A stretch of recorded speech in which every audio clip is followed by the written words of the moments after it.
हम पूछें तब ना, भगवान से, गुरु से, गार्जियन से पूछोगे आप बताओ वहीं चला जाऊंगा तो ठीक है, मोक्ष जाओ, स्वर्ग जाओ। और या फिर तुम निर्णय करो कि कहाँ जाना है, जहां आपकी मर्जी पड़ी। भगवान और गुरु और साथ आल्सो माइल्स स्टोन, मील के पत्थर है। ये सड़क नहीं है जिन पे हम चल जाएं, ये ड्राइवर नहीं है हमारी जिंदगी की जो हमें चला दें, ये बस नहीं है जिन पर हम बैठ करके चले जाएं। ये रोड के साइड में खड़े हुए also miles stone, also sign board. बस जैसे मील का पत्थर बताता है ये रास्ता इधर जाता है, ये रास्ता इधर जाता है, जाना कहाँ है, मर्जी तुम्हारी है, जहां जाना चाहो। पूरी जिनवाणी एक ही बात कहती, सृष्टि का स्वरूप यह है, सृष्टि की व्यवस्था यह है। यहां जाना है तो यह व्यवस्था है, यहां जाना, व्यवस्था को बताया, सृष्टि का स्वरूप बताया, जिसे कर्णानुग कहते हैं, जिसे कर्म सिद्धांत कहते हैं। और यह व्यवस्था के अनुसार आपको बस सापेक्ष करते जाइए, और सापेक्ष करते जाएंगे आपको सही रास्ता मिलता जाएगा। तो पहली बात तो हमारे भाव नहीं होते पुण्य को छोड़ने के। थोड़ा सा पुण्य का उदय आते ही हमें भगवान की जरूरत नहीं, गुरु की जरूरत, हम कहीं नहीं जाते, हम पुण्य को भोगने में लग जाते हैं। बहुत मुश्किल से कभी भाव आता है, बहुत मुश्किल से आता है। वो भी कब आता, दुख से घबरा करके भाव आता है। दुखी व्यक्ति भाव करता है। जब जब तुम्हें दुखी हो करके भाव आवे, एक बार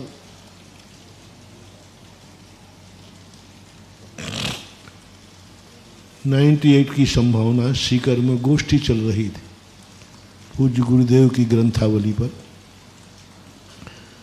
तो एक वाचक ने, विद्वान ने लेख वाचा, निराला जी और आचार्य विद्यासागर महाराज का वैराग एक समान था।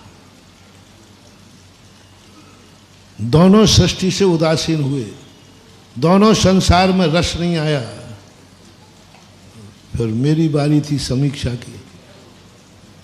फिर मैंने कहा कि भाई निराला जी का वैराग्य लोमड़ी के समान है, पूरी ताकत लगाई संसार बसाने की, जब संसार किस्मत में नहीं मिला तो कह दिया संसार बेकार है।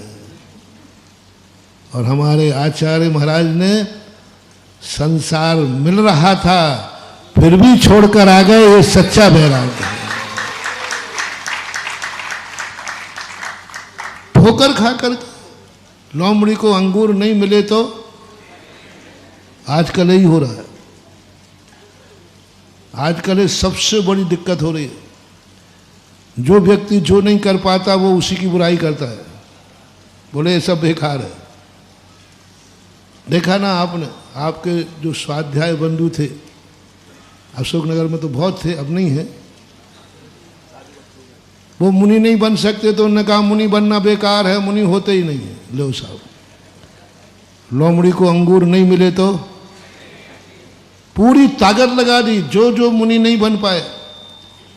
और शास्त्रों में लिखा है, तो कहीं कोई प्रश्न न कर दे कि भाई आप क्यों मुनि नहीं बन रहे। उन्होंने कहा पंचम काल में मुनि, और मुनि होंगे तो सही चर्या नहीं पालेंगे, मुनि होंगे तो उनकी दुर्गति। वो बोल ढूंढते रहे कि मुनि की कहाँ पॉइंट वीक मिलता है, बस उसी वीक पॉइंट को प्रवचन का आधार बना दिया। वो कभी अच्छे मुनियों के, उनके यहाँ एक सिद्धांत था, उनके पास शीतलाचार्य मुनियों की लिस्ट रहती थी। शीतलाचार्य, जब मैं जयपुर गया तो उस समय मेरे पास, देखो महाराज जी ऐसे मुनि महाराज होते हैं, आप बताओ ऐसे मुनि महाराजों को मानो?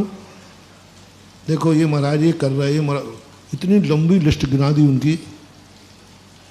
अब बताओ महाराज जी, तो मैंने कही तुम्हारे पास भ्रष्टों की लिस्ट है?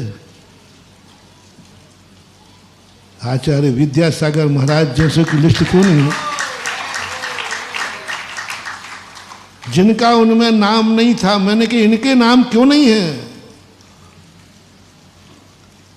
तुम उन्हीं की लिस्ट ये बैठे हो जो स्पष्ट हमें ही दिख रहा है भ्रष्ट। उन्हीं की लिस्ट देखते हो जिसको मुनि भक्तों के लिए भ्रष्ट दिख रहे हैं। मुनि भक्त कह रहा है कि हाँ ये मुनि चर्या, उन्हीं की लिस्ट लेके बैठे हो। उनकी लिस्ट लो जो तो अच्छे हो। जो दोष तुम गिना रहे हो, ये दोष मुनि में नहीं होना चाहिए। जिस मुनि में वो दोष ना हो उसकी लिस्ट ले लो रे, बेड़ा पार हो जाएगा। उनकी लिस्ट ले लो, जो जो दोष तुमने इनमें गिनाए, वो कोई मुनि देखो जिसमें ये दोष ना हो, उसकी लिस्ट ले लो। लेकिन बस स्वयं मुनि नहीं बन पाना तो मुनि पद पे दोष, मुनियों की बुराई, जितना बन सके उन्होंने किया। ये है मिथ्या दृष्टि। हम नहीं बन पा रहे इसलिए वह कार्य बुरा है। गरीब लोगों को लो, गरीब लोग हमेशा अमीर की बुराई करता है। हाँ मालूम है वो कैसे धन कमाता है, और पट्टा स्वयं चाह रहा है, स्वयं धन चाह रहा है, लेकिन नहीं कमा पाया तो क्या करता है वो? अमीरों की बुराई कर सकता है। यही उसका दुर्भाग्य है। वो जिंदगी में कभी अमीर नहीं हो पाएगा जो स्वयं अमीर नहीं बन पाया तो अमीरों की बुराई करने लगा। धन से क्या होता है? धन कमाना तो डाकू भी कमा लेता है, धन तो जुआड़ी भी कमा लेता है। कौन कह रहा है? गरीब कह रहा है। बोले धन से क्या होता है? धन तो पापी भी कमा लेते, धन तो जुआड़ी भी कमा लेते, धन तो कोई मर्डर करके, धन क्या कोई बड़ी चीज थोड़ी है। धन तो हाथ का मैल है।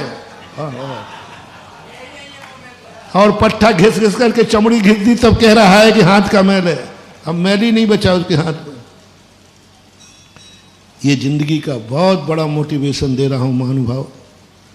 जो चीज तुम्हें नहीं मिल पाई उसकी कभी बुराई मत करना, नहीं तो जन्म जन्म तक और उससे नीचे गिरोगे।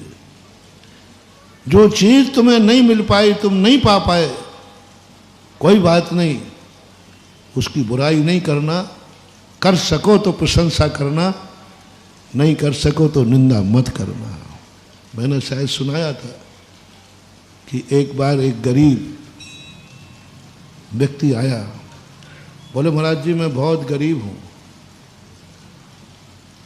मैं कभी अमीर बनूंगा कि नहीं?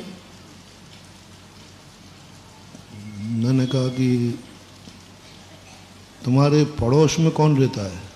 बोले अमीर रहता है। उसका महल देखकर, उसको देखकर तुम्हें क्या भाव आता है? क्या भाव आता है? बोले महाराज बहुत बुरा भाव आता है। निकलते ही गालियां देता हूँ, कोसता हूँ, और भगवान को भी आकर के ही कहता हूँ उसको अमीर बना दिया। मैंने कहा तेरी दुनिया में पक्षपात। मैंने कहा आई एम सॉरी प्लीज, तू कभी अमीर नहीं बन पाएगा, इस भाव में भी नहीं और अगले भाव में नहीं। मैं सर्वज्ञ नहीं हूँ, लेकिन ध्यान रखना